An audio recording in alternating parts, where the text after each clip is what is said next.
Hero నాగ చైతన్యతో engagement తర్వాత శోభిత ధూళిపల గురించి అనేక వార్తలు నెట్టింట హల్చల్ చేస్తున్నాయి. శోభిత మే 31 తేదీన గుంటూరు జిల్లా తెనాలిలో జన్మించింది. తల్లి పేరు శాంతా కామాక్షి, తండ్రి వేణుగోపాలరావు.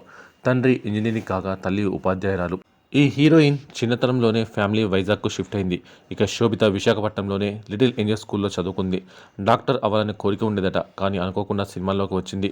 ఇక అక్కినేని నాగ చైతన్యతో ఎంగేజ్మెంట్ కాగా ఆమె చరిత్ర మొత్తాన్ని బయటికి తీస్తున్నారు. ఈ నేపథ్యంలోనే శోభిత గతంలో తన చెల్లెల్ని ఫన్నీగా అన్న మాటల్ని సోషల్ మీడియాలో వైరల్ చేస్తున్నారు. ఆ పోస్ట్లో ఏమని ఉందంటే, నా తల్లిదండ్రులపై నాకు ఉన్న ప్రేమ ఎంత గొప్పదో చెప్పలేను. ఎన్ని జన్మలెత్తినా నాకు ఇలాంటి తల్లిదండ్రులే కావాలి అని నేను ఆకాంక్షిస్తున్నాను. ఇక నాకు ఏమీ అవసరం లేదు. నా చెల్లి సమంత కుక్కలా జన్మించినా నాకు ఏం పర్వాలేదు అంటూ శోభిత ధూళిపాల పోస్ట్లో రాసుకొచ్చింది. ప్రస్తుతం ఈ పోస్ట్ నెట్టింట వైరల్ కాగా, సమంతను కుక్కలా పుట్టమంటున్నావా, కుక్క అని తిట్టావుగా పాపం అంటూ ఫన్నీ కామెంట్స్ చేస్తున్నారు. ఇక శోభిత చెల్లికి ఇప్పటికే పెళ్ళైన విషయం తెలిసిందే.